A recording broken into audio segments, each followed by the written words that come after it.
Bonjour à tous et à toutes, on vous donne la parole consacrée aujourd'hui entièrement aux élections avec trois intervenants, Benjamin Sidbon, Moshe Ayash et Michael Waknin, qui ont choisi d'intervenir sur les derniers rebondissements en politique israélienne. Vous souhaitez vous exprimer sur un sujet qui vous tient à cœur? Studio Kalita vous donne la parole. Et nous commençons tout de suite avec Benjamin Sidbon qui est avec nous en ligne. Benjamin, bonjour.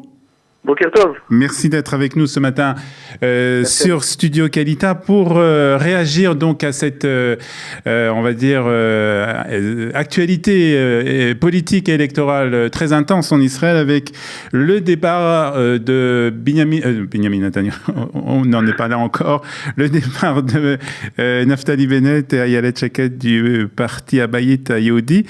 Est-ce que ça vous a surpris?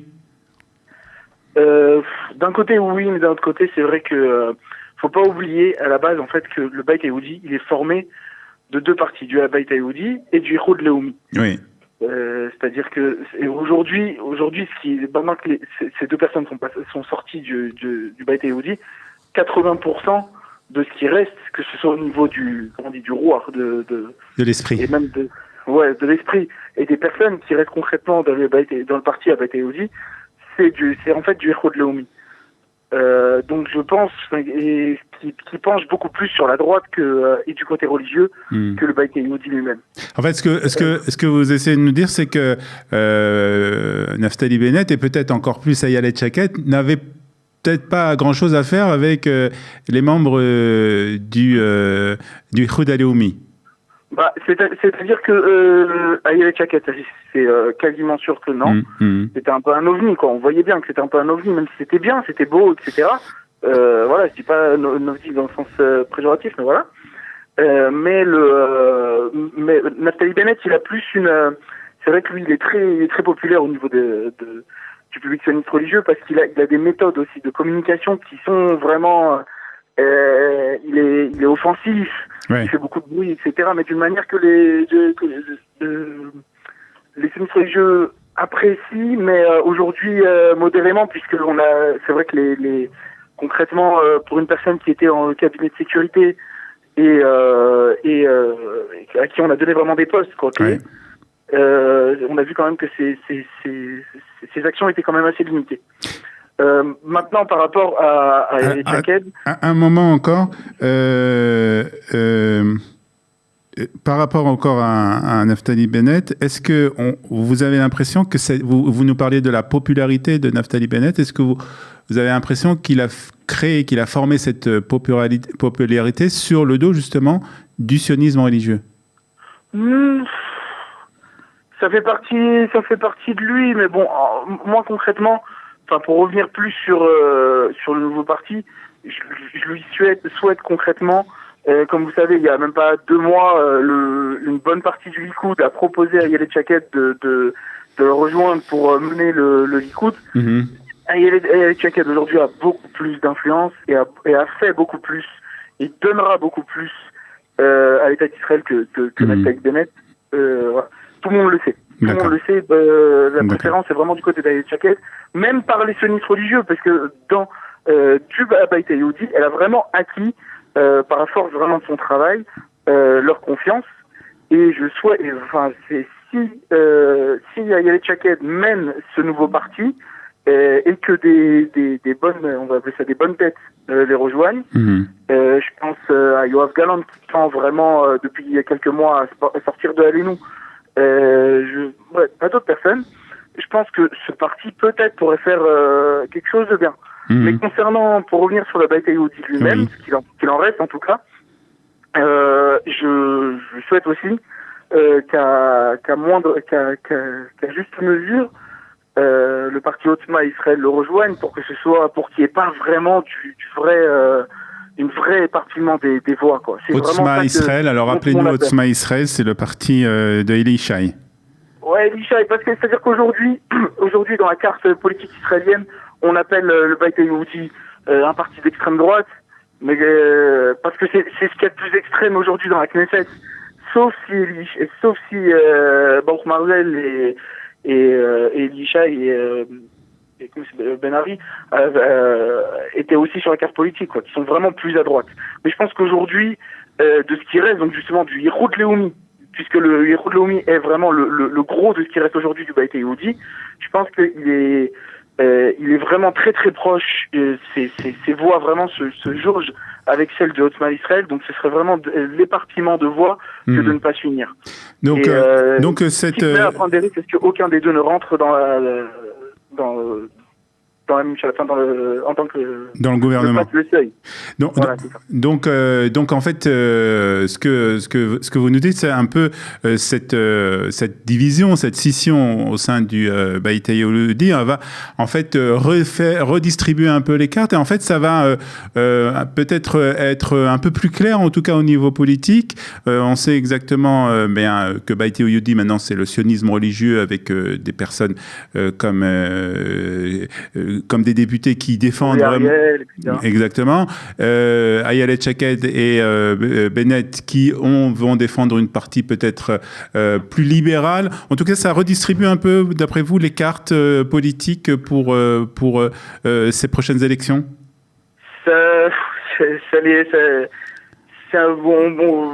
Ça les éparpille, ça c'est certain. Les éparpille, redistribuer, il faut que ce soit bien fait, quoi. Si les choses sont bien faites, ça peut être, ça dépend de ce qui va être fait, et non pas, ça dépend pas d'eux, mais qui les rejoint déjà sur leur parti Salash, et que devient un Bayt Yehoudi, que ça reste quand même j'espère en tout cas qu'un Bayt Yehoudi, de manière très objective bien sûr, je suis pas, voilà. Reste quand même un parti fort à la Knesset, et on voit que ça passe. En fait, j'espère en tout cas, je pense que ça va faire un gros contrepoids sur un autre parti qui est de l'autre côté de l'échiquier politique, du parti de Gantz, qui tend vers qui tend vraiment à donner une alternative au niveau sécuritaire, mais avec des personnes qui sont pas forcément à droite. Qui est quand même problématique pour une bonne partie du public aujourd'hui en Israël. Donc aujourd'hui, vraiment, c'est une réelle réponse à ça. Je pense que Salash est vraiment une réelle réponse à Gantz. Très bien, merci Benjamin pour ces explications. Moi, vous aviez quelque chose encore à ajouter ? Ce sera tout. Merci beaucoup Benjamin. Bonne journée, à bientôt. Bonne journée, au revoir. À bientôt Benjamin, merci. On va continuer avec notre auditeur sur Studio Kelita avec ce sujet des élections qui bien entendu passionne beaucoup bien les Israéliens, et aussi la communauté francophone qui se sent très impliquée, qui se sent aussi concernée par ces élections. Et nous allons tout de suite accueillir sur nos ondes de Studio Kelita notre second auditeur pour cette journée, qui va lui aussi parler des élections qui approchent, puisque, comme vous le savez, ces élections auront lieu le 9 avril prochain en Israël. Et, nous avons en ligne Moshe Ayash qui est avec nous. Moshe, bonjour. Bonjour. Enchanté, merci d'être avec nous. On se connaît déjà. On a déjà eu l'occasion de t'accueillir ici à Studio Kelita. Et toi aussi, tu veux réagir sur ce sujet des élections qui s'approchent avec ces derniers événements, les nouveaux partis, le nouveau parti de Naftali Bennett, le parti de Gantz, tout ça. Ça fait beaucoup de choses pour cette campagne électorale. Oui, ça fait beaucoup de choses pour un petit pays comme le nôtre. Je voulais réagir, c'est-à-dire que, je comprends pas, je pense que plutôt c'est une guerre d'ego, c'est une guerre de pouvoir, tout le monde veut avoir la place du calife, quoi. Ouais. Et en fin de compte, je l'écris hier sur le Facebook, c'est uniquement un combat gauche-droite, quoi, sur qu'on veut faire de l'avenir de notre pays, quoi, c'est tout, avec tout ce qui est les enjeux, qu'il y a dans la région, et nos amis, qu'ils n'ont pas cessé d'être nos ennemis. Hein. Ouais. Donc en fait, d'après toi, ce qu'on voit, c'est vraiment un combat de ego, un combat entre des personnalités politiques qui ont envie de... et on voit. Et c'est la raison pour laquelle, d'après toi, Ayelet Shekel et Naftali Bennett ont décidé de quitter le Bayit Yehudi et de créer un nouveau parti. Bien sûr, parce que bon, ils étaient issus du Likoud. Bon, alors, ils n'ont pas arrivé à avoir leur place au Likoud. Ils sont allés à Bayit Yehudi. À Bayit Yehudi, c'était très bien, c'était pas mal. Et puis là, bon, ils voient qu'ils sont un peu enfermés dans ce petit parti. Et ils pensent que c'est le moment de créer la concurrence envers le Likoud et Bibi. Et donc, ils pensent que c'est le moment opportun de créer encore un parti. Mais c'est uniquement parce qu'ils ne peuvent pas rentrer au Likoud et peut-être... Bon, est-ce que ça veut dire qu'ils ne peuvent pas rentrer au Likoud ou qu'il y a un conflit, on va dire, de personnalité entre... C'est des conflits de personnes. Bien sûr, parce que les idées, on les combat avec des idées, et les conflits de personnes, c'est de la mauvaise humeur, C'est-à-dire que toi, tu ne vois pas vraiment de différence entre le nouveau parti qui a été créé par Ayelet Shekel et Naftali Bennett et le Likoud d'aujourd'hui. Mais non, mais il ne peut pas avoir... À part des partis d'extrême droite, qui sont radicaux... mais la droite, pour Israël, c'est la même idéologie, quoi. Ouais. Donc, c'est quoi, il va y avoir des petites différences, mais ça fait partie d'un courant. C'est dans le courant de la droite, quoi. C'est un peu... normalement, la droite, elle devrait recouvrir tous ces petits courants de droite, et à l'intérieur, ils devraient s'expliquer entre eux. Mais est-ce que d'après toi, est-ce qu'il y a un risque avec la multiplicité justement de ces petits partis de droite? Est-ce qu'il y a un risque que le pouvoir qui est entre les mains aujourd'hui du Likoud et de Benyamin Netanyahu passe à d'autres partis, des partis peut-être plus de centre-gauche? C'est évident que l'éviettement des voix, ça affaiblit le courant principal, c'est évident.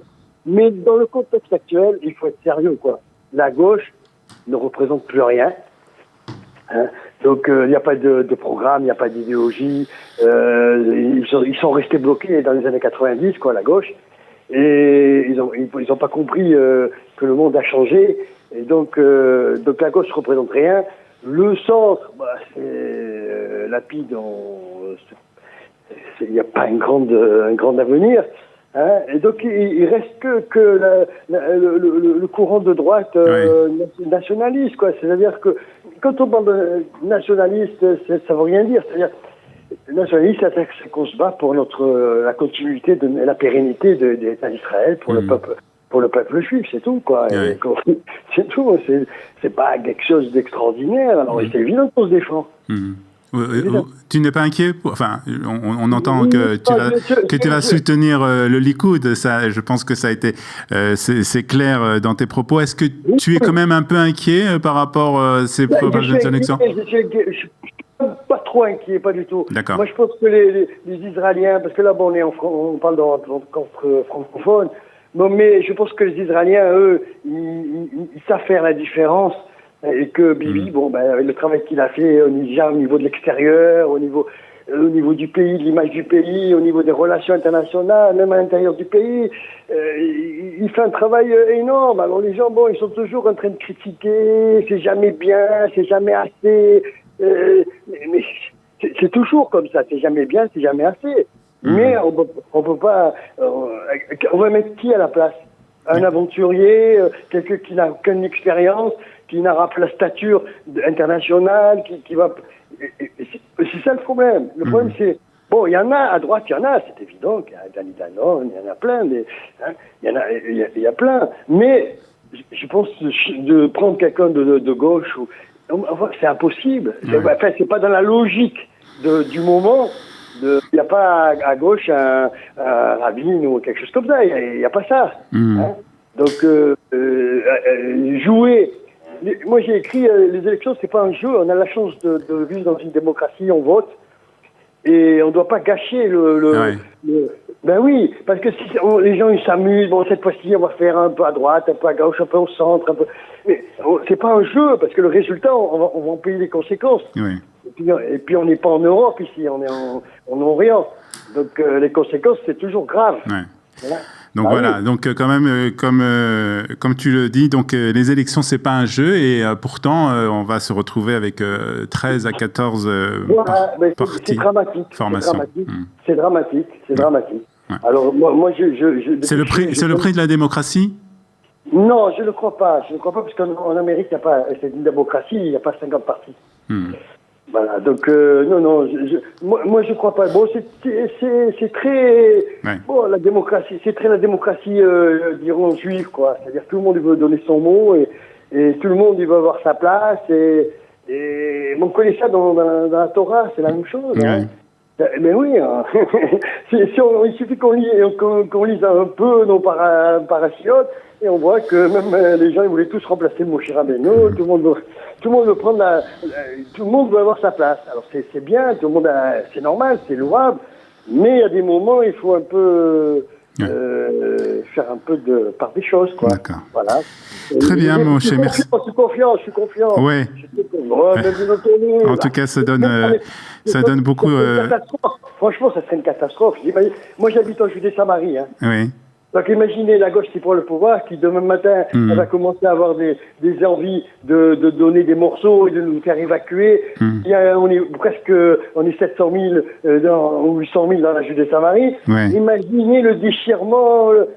C'est des choses même pas pensables. Et pour le résultat qu'on va avoir, non, c'est pas ça. C'est que si on était assuré d'avoir là une paix extraordinaire et celle qu'on attend depuis peut-être 2000 ans, mais c'est faux. On le sait très bien que c'est faux. C'est une illusion. C'est ça tout le problème est là. C'est-à-dire que la paix, ça vient pas comme ça. On décrète pas la paix. Il faut que les gens ils ont la volonté. Et pour l'instant, le monde arabe, il n'a pas la volonté de faire la paix. Regardez, moi j'ai vu une image hier. J'ai vu une ministre jordanienne qui marche sur le drapeau israélien.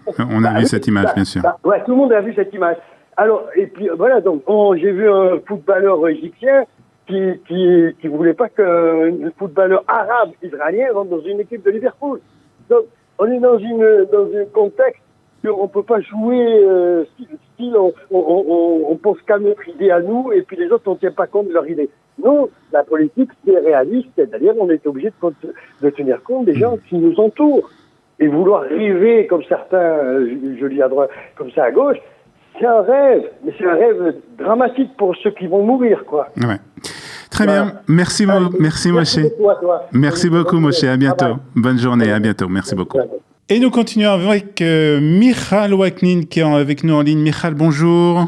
Bonjour Olivier. Très heureux de vous avoir avec nous ce matin, Michal. Alors, vous habitez Ashdod et on va dire que vous êtes très active dans le domaine des Olim Hadashim, puisque vous aidez beaucoup les Olim Hadashim dans votre ville de Ashdod. Et puis, vous êtes aussi très intéressé par tout ce qui se passe dans le pays, en Israël, et vous vouliez réagir aussi à ces élections donc qui s'annoncent et tout ce qui se passe autour du nouveau parti créé par Naftali Bennett. Comment vous avez appris cette nouvelle? Quelle a été votre réaction en apprenant? Une très surprise.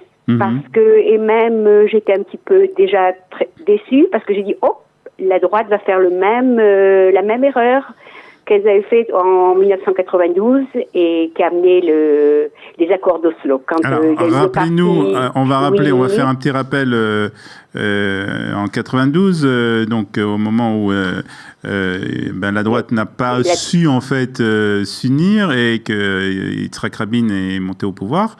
Voilà. Et donc, vous avez... Il y a eu les élections et il y a eu le parti Atria qui s'est formé et beaucoup de voix de la droite, du grand parti du Likoud, le parti principal de la droite, le grand parti, ont voté pour le Tria qui n'est pas passé. Toutes ces voix sont tombées à l'eau et c'est ce qui a fait retomber la droite. Voilà. Ouais. Voilà. Et donc, en fait, vous avez l'impression qu'on va revivre un peu ce scénario? Parce qu'il y a il y a trop de petits partis de droite. Alors, l'espoir, c'est qu'ils arrivent à s'entendre, à s'unir ensemble. Par exemple, le Bayit Yehudi avec Otzma Israël, avec Zehut, tous ces petits partis de droite, et avec Elishai. Tous ces partis qui se disent de droite doivent en principe s'unir parce que personne n'arrivera à avoir une majorité au moins de 4 mains pour passer pour être sur le plan de la police. C'est mon avis. Vous avez compris pourquoi Naftali Bennett et Ayelet Shaked ont quitté Bayit Yehudi J'essaie de comprendre, j'essaie de voir le côté, si on peut dire pour eux, parce que c'est quand même des personnalités, surtout Ayelet Shaked, qui est très populaire, qui a fait beaucoup de choses pendant cette décadence-là, mais j'ai l'impression que le rapport avec Benyamin Netanyahou, avec notre Premier ministre, ne sont pas tellement assez chauds, et j'ai l'impression qu'ils veulent surtout prendre des voix du Likoud. Et si on peut dire affaiblir le Likoud, parce que pour moi, tout ce qu'ils ont, ce parti-là, j'ai l'impression que c'est un Likoud bête. Parce que s'ils veulent rassembler des religieux et des non-religieux, Chilonim et Datim, c'est exactement ce qu'il y a dans le Likoud depuis des années. C'est mon avis, c'est la carte que je vois et que je lis comme ça. Alors, d'après ce qu'on entend de vos propos, c'est qu'en fait, c'est plus un combat de personnalité, peut-être d'ego. Oui, il y a le ego qui joue beaucoup. Moi, c'est et en Israël, il y a un gros problème de ego. Par exemple, tous ces partis, parlons de Gantz, de Ayalon. Pourquoi ne pas être ensemble aussi? Chacun a son parti, chacun veut être dirigé, chacun veut être le maître. Ouais. C'est le gros problème en Israël. Et il faudra, peu importe qui montera qui gagnera, mais il y aura toujours un problème pour former une coalition, parce que c'est finalement les petits partis qui mènent le jeu. Voilà. Bon, ça va nous, on va donc avoir beaucoup de choses à suivre pendant ces élections. Et des rebondissements. Et on va avoir sans doute des rebondissements. En tout cas, oui. Ça fait combien de fois que vous votez en Israël? Depuis combien de temps? Depuis 50 ans, je me souviens très bien. Je suis arrivée en 69 et 4-5 mois après, je venais de sortir de Mercasita, il y avait les élections et j'étais loin de savoir qu'est-ce que j'allais voter. Est-ce que vous vous rappelez qui était en liste à cette époque? Il y avait Golda Meir. Oui, bien sûr, il y avait Golda Meir. Oui, mais oui. Et oui, c'était Golda Meir, et voilà. Et je me souviens, on m'avait dit, il y a le Likoud, je ne me souviens pas du tout ce que c'était. Alors moi, j'ai dit, j'étais à Paris quelques mois, j'ai fait partie 1 an, j'étais au Bétar. Le Bétar, c'est le Likoud, alors tu votes Likoud. D'accord. Voilà, c'est comme ça que je suis restée. Donc vous avez vécu aussi lorsque Menachem Begin est arrivé au pouvoir. Alors là, je me souviendrai toujours, parce que c'était dans le temps où il y avait des grandes la campagne électorale, c'était, à mon avis, c'était vivant, on vivait cette époque des élections, parce que avant l'assassinat de Rabin, les prochains venaient sur les places, tous ceux qui se présentaient aux élections, surtout ceux qui voulaient être Premier ministre, venaient faire des rencontres sur les grandes places des villes, et je me souviendrai toujours de ma vie, la grande réunion sur la grande place à Ashdod, et avec Begin, ça c'est une image qui m'a vraiment marquée. Et je me souviens de la phrase, et là c'est fort dommage, quand Begin est monté en 77 au pouvoir, le soir, quand il y a eu les résultats des élections, une phrase vraiment qui m'avait vraiment déplu, c'est fort dommage, de Yitzhak Ben Aaron, Zichrono Livracha, qui avait dit il faut changer le peuple. Et ça m'avait marqué. J'ai été très touchée par cette phrase.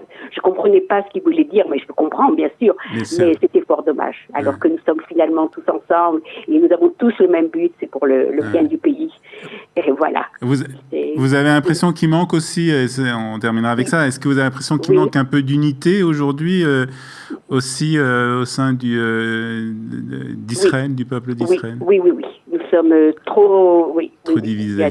Trop divisés. Oui. Et c'est dommage que c'est seulement dans des périodes dures que brusquement on retrouve l'unité. Mais bon, tout c'est le peuple d'Israël, c'est l'histoire du peuple juif. C'est pas la première fois, c'est pas nouveau.